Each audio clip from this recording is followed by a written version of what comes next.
Good morning, students. Hope you all are keeping good health. So, today I am going to teach you Social Studies ninth chapter Physical Geography of India. You have learned that India is in the southern part of Asia. जैसा कि आपको पता है India Asia के जो Asia continent है उसके southern part में है, साउथ साइड में है. High mountain ranges separate India from a large part of Asia. जो हाई माउंटेन्स रेंज है हिमालयाज़ की वो इंडिया को एशिया से सेपरेट करती है. The land south of the mountains ranges is called the Indian subcontinent. जो लैंड एरिया है southern of the mountain ranges के बाद उनको इंडियन सब कॉन्टिनेंट कहते हैं. In the map use the legend to find. जो आपको map दे रखा है पेज नंबर 74 पे उसमें इंडिया के फिज़िकल फीचर्स दिए हुए हैं. बेसिकली फ़िज़िकल फीचर्स क्या होते हैं एक कंट्री के कि उस कंट्री का लैंड एरिया, उस कंट्री में कितने माउंटेन रेंजेस हैं, प्लेट्यूज़ हैं, डेजर्ट्स हैं. These all things are called natural regions and physical features. So natural regions and natural vegetation के बारे में हम पढ़ेंगे. The Indian subcontinent has many different physical features. India share these physical features with its neighbours that are also in the subcontinent like Pakistan, Nepal, Bhutan, Bangladesh. India में जितने भी physical features हैं वो अपने नेबरिंग कंट्री के साथ उसको शेयर कर रहे हैं. जितनी भी हमारी कंट्री की बाउंड्रीज है वो हमारी कंट्री की नेबरिंग कंट्रीज़ के साथ अटैच्ड है.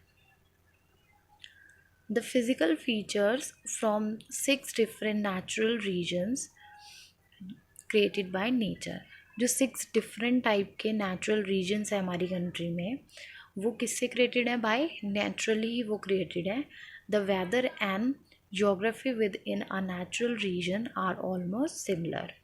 These are given in the map here. map में आपको show करा हुआ है natural region of India.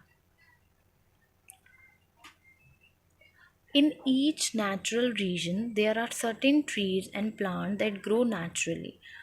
Now we talk about the natural vegetation. Natural vegetation वो होती है जो naturally he trees and plant grow होते हैं जिन्हें by human plant नहीं किया जाता है, grow नहीं किया जाता है. वो naturally ही grow करते हैं, naturally plant हो जाते हैं तो उनको बोलते हैं natural vegetation. The natural vegetation of an area depends on the kind of land, kind of weather as well as the height of the land. जितनी भी नेचुरल वेजिटेशन होती है किसी भी एरिया की वो डिपेंड करती है वहाँ के ज़मीन पर, लैंड पर, वहाँ के वेदर पर और उस लैंड की हाइट पर कि वो कितनी ऊंचाई पर जगह है. इसी तरीके से इंडिया की नेचुरल वेजिटेशन को डिफरेंट काइंड्स में डिस्ट्रीब्यूट किया हुआ है. So first one is evergreen forest. Evergreen forest वो फॉरेस्ट होते हैं जो पूरा साल ग्रीन रहते हैं बिकॉज यहाँ पे रेनफॉल बहुत ज़्यादा होती है. डेसिडुअस फॉरेस्ट वो होते हैं जहाँ पर बहुत कम बारिश होती है और यहाँ के पेड़ हर साल अपनी लीव्स को शेड करते हैं. स्क्रब वेजिटेशन ड्रायर प्लेसेस में पाई जाती है. ये ऐसी जगह होती है जहाँ पर ज़्यादा पेड़ पौधे नहीं होते हैं, ऑलमोस्ट ग्रासेस होती हैं. Desert vegetation found in desert area. Desert area जो होता है रेगिस्तान, बहुत ही गर्म जगह जो होती है वहाँ पर ये वेजिटेशन पाई जाती है. और यहाँ पर जो प्लांट्स होते हैं उनकी रूट्स बहुत लॉन्ग होती हैं, डीप होती हैं ग्राउंड के अंदर सो दैट वो ईज़िली वाटर एब्जॉर्ब कर पाए. और इनका स्टेम बहुत थिक होता है जिसके अंदर वाटर वो स्टोर करके रखते हैं. मैंग्रोव फॉरेस्ट कोस्टल एरिया के पास पाए जाते हैं जहाँ पे बहुत ही ज़्यादा डेंस होती है वो जगह. इतनी ज़्यादा वहाँ पर पानी होने की वजह से जो इन प्लांट्स की रूट्स होती हैं वो भी ग्राउंड के ऊपर ही आई होती हैं, बाहर की साइड निकली होती हैं. Mountain vegetation in the lower hills there are forest like bamboo forest. Mountain vegetation जो होती है वहाँ के पेड़ों की जो पत्तियाँ होती हैं वो नीडल लाइक होती हैं.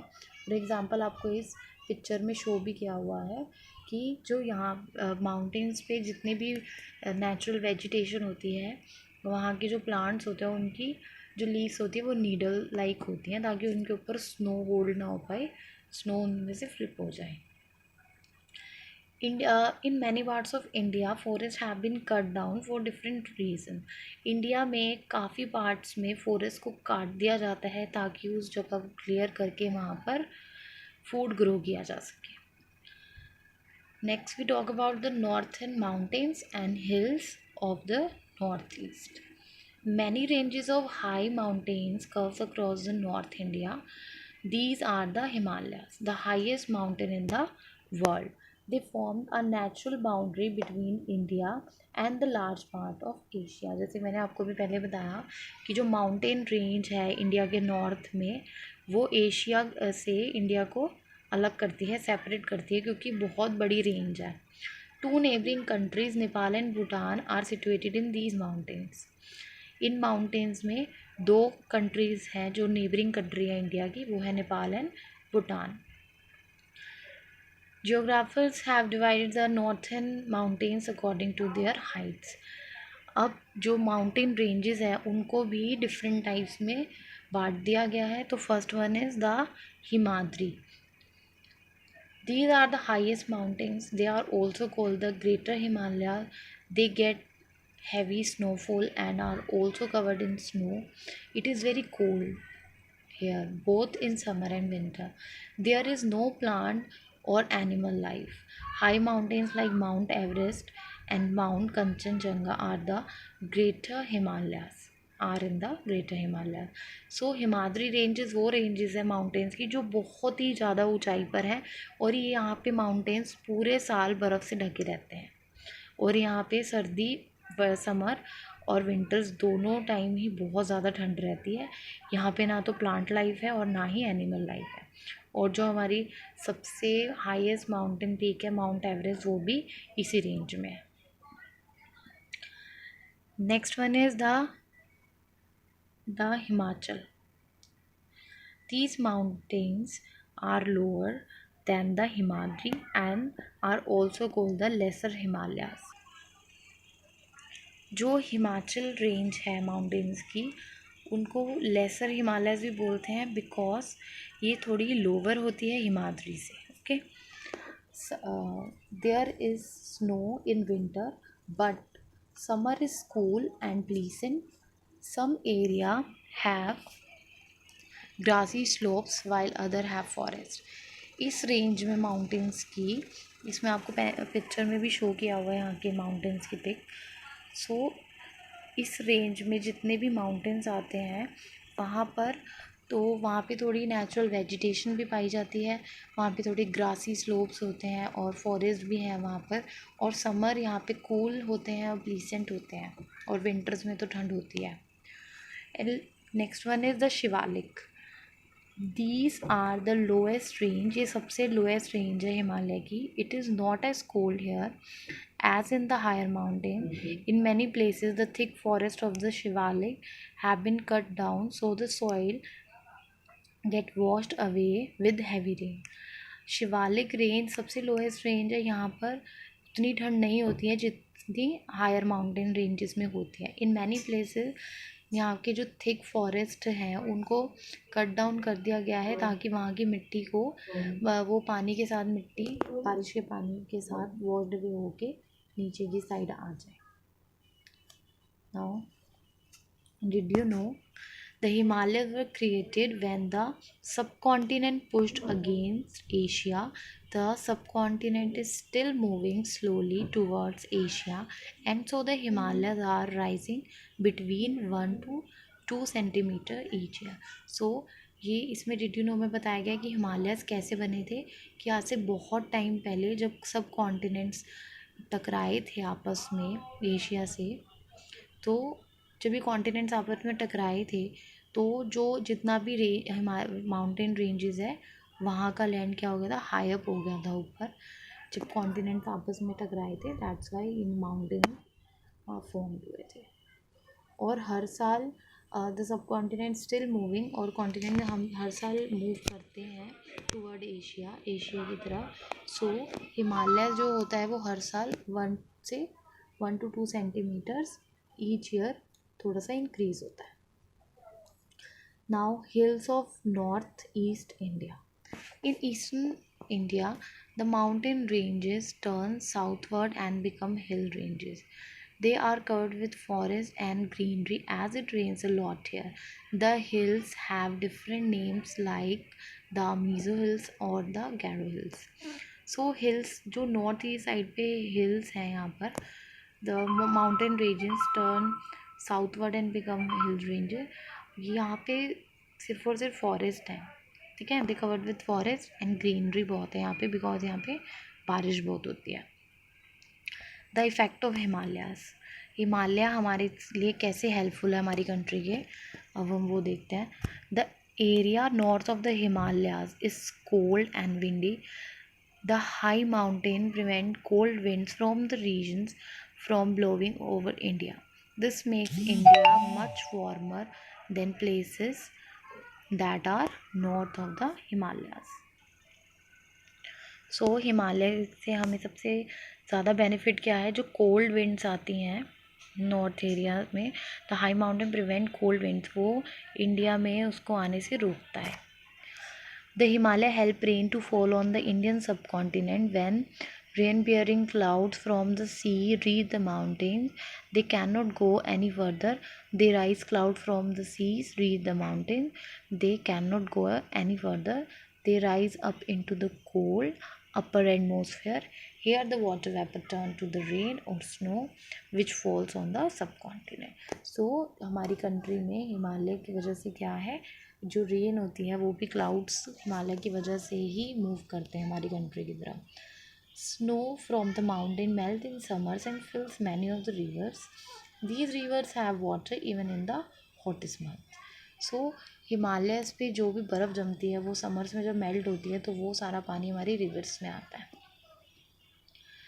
Then the northern plain. The northern plains are located to the south of the Himalaya. Northern plains Himalayas के south में है in the west they extend to Pakistan और वेस्ट में ये पाकिस्तान तक फैले हुए हैं Bangladesh is situated on the eastern part of the plain और ईस्ट साइड पे बांग्लादेश है many huge rivers flow through the flat land of the plains. These rivers carry silt, mixture of the sand and mud, as well as gravel, small stones. In the monsoon, the river often flood. When this happens, the silt and gravel spread over the land. This is called alluvium. This process of flooding and alluvium spreading over the land has helped to inform the northern plains over thousands of years. Plant grow very well in alluvium. सो जो हिमालय से जितनी भी reverse आती हैं वो अपने साथ silt and gravel लेकर आती हैं जो कि क्या होते हैं सिल्ट होता है mixture of sand and mud जिसके अंदर मिट्टी होती है और स्मॉल स्टोन तो ये जो इस टाइप की मिट्टी होती है जो नदी लेकर आती है अपने साथ वो बहुत ही ज़्यादा फर्टिल होती है उपजाऊ होती है जब नदी के अंदर फ्लड आते हैं तो बहुत ज़्यादा जब पानी हो जाता है तो वो पूरे लैंड में उस मिट्टी को फैला देता है और उस मिट्टी से प्लांट बहुत ही अच्छे से ग्रो होते हैं दैट्स वाई जितने भी नॉर्थन प्लेन्स हैं इंडिया के वहाँ पर बहुत ज़्यादा लोग फार्मिंग करते हैं क्रॉप्स उगाते हैं डिफरेंट टाइप की बिकॉज वहाँ की मिट्टी बहुत फर्टिल होती है बहुत ही उपजाऊ होती है then the great Indian desert अब हम बात करेंगे इंडिया के डेजर्ट के बारे में The western part of India is a dry desert that gets very little or no rain year and year. Some areas are very sandy with sand dunes, whereas in the other part there is desert vegetation. This desert is called the Thar Desert and it extends into Pakistan in the west. So India का जो main सबसे बड़ा desert है वो है Thar desert और desert आपको पता है कि ऐसा एरिया होता है जहाँ बहुत ही ज़्यादा गर्मी होती है और यहाँ पे बारिश बहुत कम होती है और यहाँ की वेजिटेशन भी बहुत यहाँ पे कम होती है मेनली यहाँ पे कैक्टस मिल पाया जाता है then the southern plateau the plateau regions lies to the south of the great northern plains and east of the dry western area It has different names in different parts. The southern peninsula's part is called the Deccan Plateau. The Deccan Plateau is almost completely surrounded on the three sides by rocky hills. These are the Vindhya, and Satpura ranges in the north, the Western Ghat in the west and the Eastern Ghat in the east. जो south में plateaus हैं इसके बारे में बताया हुआ है, a hill of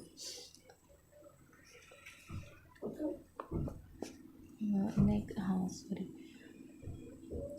south में जो डेक्कन प्लेट्यूज हैं वो बहुत ही ज़्यादा रॉकी हिल्स हैं, जैसे कि आपको पिक्चर में शो किया हुआ है, पत्थर के पहाड़ हैं, छोटे छोटे हिल्स जो होते हैं वो माउंटेन से छोटे होते हैं, ठीक है। तो नॉर्थ साइड पे है Vindhya and Satpura ranges, and western Ghat है वेस्ट में, एंड ईस्टर्न घाट है ईस्ट में। The vast plateau region is not the same all over. Some parts are quite low while others are higher. In some parts there are huge rocks. In many parts of the plateau region there are forests with deciduous trees. Next, the coastal plains. The coastal plains are narrow strips of a flat land that forms a V shape around the plateau region. The eastern coastal plains lie between the Bay of Bengal and the Eastern Ghat. So eastern coastal planes जो है, coastal planes यानी कि ऐसी जगह होती है जो समुद्र के किनारे पर होती है। सो ईस्टर्न कोस्टल प्लेन्स कहाँ पर है, बे ऑफ बंगाल और ईस्टर्न घाट के बीच में, and the western coastal plains lies between Arabian Sea and the Western Ghat. The eastern coastal plain is wider than the western one. Eastern जो कोस्टल प्लेन्स हैं वो वेस्टर्न वालों से ज़्यादा बड़े हैं। The two plains join at the southern tip of the peninsula India. Here you can see the sun rising and setting over the sea in this pic. Sunrise over the sea. The coastal plains have lovely beaches with tall coconut trees along the coast. The coconut trees, mangrove forests, and other trees growing along the coast protect the land from storms and cyclones. Coastal planes में mainly बहुत ही beautiful beaches होती हैं और यहाँ पे coconut trees पाए जाते हैं और मैंग्रोव फॉरेस्ट भी यहाँ पर होते हैं, ओके।